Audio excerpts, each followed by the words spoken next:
This is possibly the biggest nitpick you will ever hear in this video, but Wonder Woman 1984 is way too long of a title. Like, you guys seriously couldn't come up with anything more exciting? Why couldn't you just call it Wonder Woman 84? That's what all the cool kids are referring it to. I mean, you guys have already abbreviated the whole thing. You may as well have just gotten rid of the first two numbers. Like, was it really that hard? You know what, just let me do it. Hold on a second.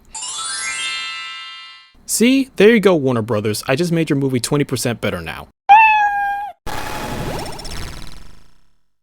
Now, when I say that Wonder Woman 84 will make you cry, you are probably asking yourself, oh, do you mean cry in like a good way because there were a lot of emotional scenes that were well shot and brought tears of joy to my eyes? Or do you mean cry in a bad way because most of the plot made zero sense, and it ended up being a disappointing film for comic book lovers and superhero movie fans like myself?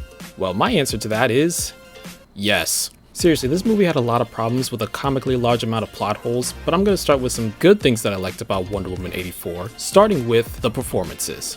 Gal Gadot was just as good as she was in the first Wonder Woman movie. She definitely conveyed a lot more emotions into her character than she did in the last movie, and it all felt pretty real and nuanced. As for Kristen Wiig, I thought she pulled off a good performance too with the classic nerd turned supervillain cliche. I honestly wasn't expecting her to be in this movie at all, and I did think the whole cheetah thing was kinda weird, but we'll get to that. I also thought that little cameo from Linda Carter was a nice cherry on top despite the many problems this film has. But my most favorite performance out of this whole movie was none other than this guy.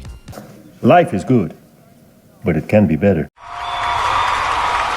Pedro Pascal was absolutely amazing in this film. He was having so much fun with his character by bringing in a lot of energy to the role, and it was hilarious. From his crazy facial expressions to that ridiculous hairstyle, he had this whole arc of being a stingy businessman turned power-mad supervillain who realizes towards the end that he needs to be with his son, which I thought was pretty good. Honestly, this man was the only reason I ever paid full attention to what was even going on in the film. I think that Pedro Pascal did a very good job playing the role of Donald Trump.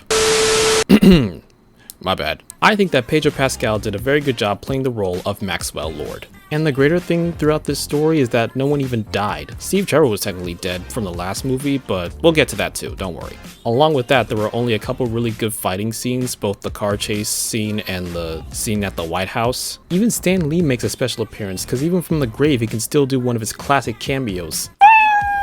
And the overall message that was hammered down was that you shouldn't take shortcuts, and that the truth is beautiful. Whatever that means. Now let's get into the dumb things about this film.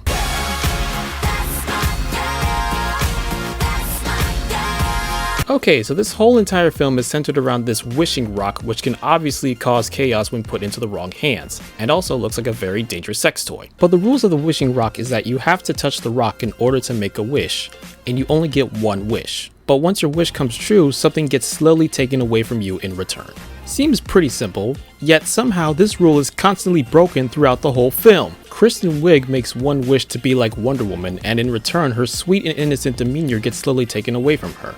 Okay, but towards the end of the movie she decides to become this apex predator by granting another wish? Wait a second. I thought you only can get one wish. When was this allowed? Was this like an upgrade or a power up to your first wish? Because I don't think that's how it works. And I don't understand why you want to become an anthropomorphic cheetah, but again, we're going to touch on that real soon. And then there's this whole thing where Maxwell Lord wishes to become the Rock himself, and then he gets all these side effects that aren't really addressed for the rest of the movie. And what was with the whole broadcasting thing? Like, they just forced this whole satellite idea down our throats just so we can skip to the whole world domination part. Like, this is not how you touch people, guys. That's not how science works. But you also gotta love how almost everyone in the entire world makes a selfish wish. Not one person even thinks about wishing for world peace. Like, they're just thinking about themselves, which unsurprisingly shows how selfish the world can be. I don't know if that was supposed to be intentional or symbolic, but it's still pretty messed up. Like, everyone is just wishing the wrong way. Like, is everyone on this planet an idiot? I wish all you Irish bastards would get sent back to where you came from! Yeah, well, I wish you dropped dead! Look around! Then there's one wish where Diana gets to see Steve again, but in return she starts slowly losing her powers. However, she also unintentionally takes the life of another man, so Steve can exist in that man's body. So we as an audience and Diana can see Steve Trevor as himself, but everyone else in the movie sees him as this guy.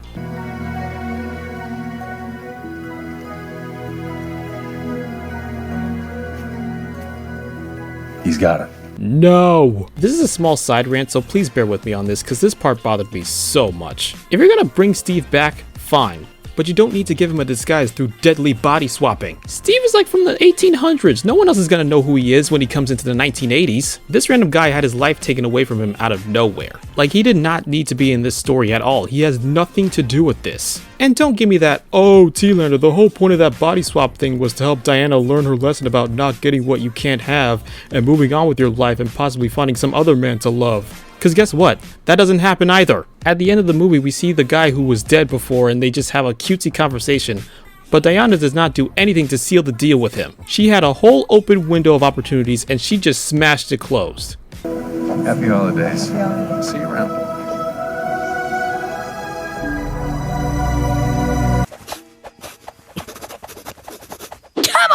But yeah, getting back to the whole wishing rock thing, she basically made one wish and in return she lost her powers and killed a man. But that's technically two things, which also breaks the rules. Cause you know, 2 is greater than 1. Doesn't the wishing rock take away one thing in return? Does this cave girl vibrator not know anything about math?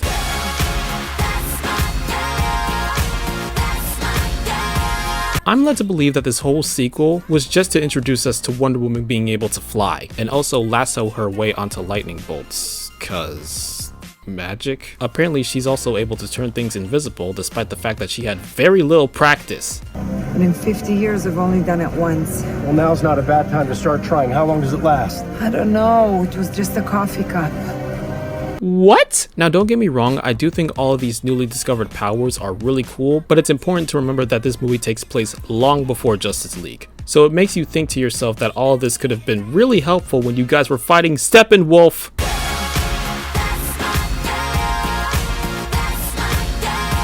There is no logic of time in this film at all. How did Maxwell get from the island back to DC so freaking fast? How was Wonder Woman able to get to the island on time after stopping home and getting the suit first? How did Wonder Woman and Steve get from DC to Egypt through a fighter jet and then from Egypt back to DC so fast in like just one day? Like even Kristen Wiig calls it out in the actual movie.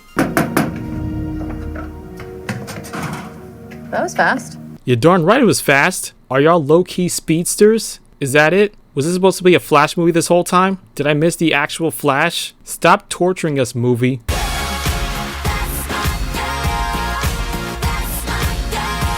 Okay guys, you have all waited and we have finally gotten here. What is this? I have kept my cool about this whole CGI cat thing for so long, but I gotta roast you now. Is this supposed to be another version of Catwoman? Cause this is way worse. You look like you're auditioning for a Cheetos commercial. You look like Tony the Tiger's ex-wife. You look like one of those hormone monsters from Big Mouth. I thought this movie was Wonder Woman, not cats. Okay, all jokes aside, the CGI cat thing isn't that bad, but it's just so bizarre. And then we're thrown into this cat fight, and then Wonder Woman and Cat Lady end up in the water as they try to get electrocuted, but neither one of them dies. Cats already hate water, so imagine an entire oasis full of static shock. Like, you should be dead. Now, I was gonna make fun of the fact that Wonder Woman should also be dead. Like, come on, she's in the water with a metal suit on. But if you remember the first movie, we learned that Diana is actually the daughter of Zeus, who we all know is the god of thunder, who can control lightning. So I think the reason why she didn't get electrocuted is because she has Zeus's powers, making her somehow immune to lightning and electricity. It doesn't make this fight sequence less stupid, but we know that Greek mythology is still playing a role in all of this. But hey, that's just a theory. A film theory, and furry. But after that whole debacle, Wonder Woman decides to run to Maxwell Lord instead of destroying the satellite. So now she's got her back to the wall, like back at the White House, only this time instead of the Catwoman beating her up, it's the wind that knocks her down. God, what'd y'all do to her? Then we get the aforementioned speech about how all you have is the truth, and the truth is beautiful. And I do get the message of how you shouldn't take shortcuts and you should be honest with yourself, but if you think about it very carefully, is the truth really beautiful? Hey Mario Cat, remember that time your Nintendo Switch got broken and I said it was because our house got invaded? Yeah, well the truth is, I was playing Overwatch on it and I kept getting trolled, so I smashed it to the ground in a fit of rage. But isn't that beautiful?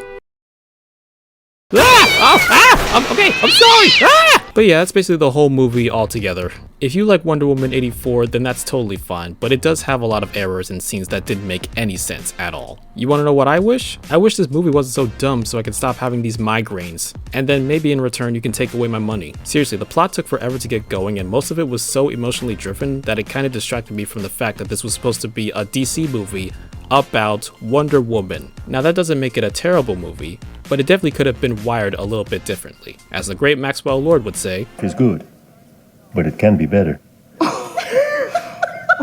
yeah, I'm totally using this in my videos from now on.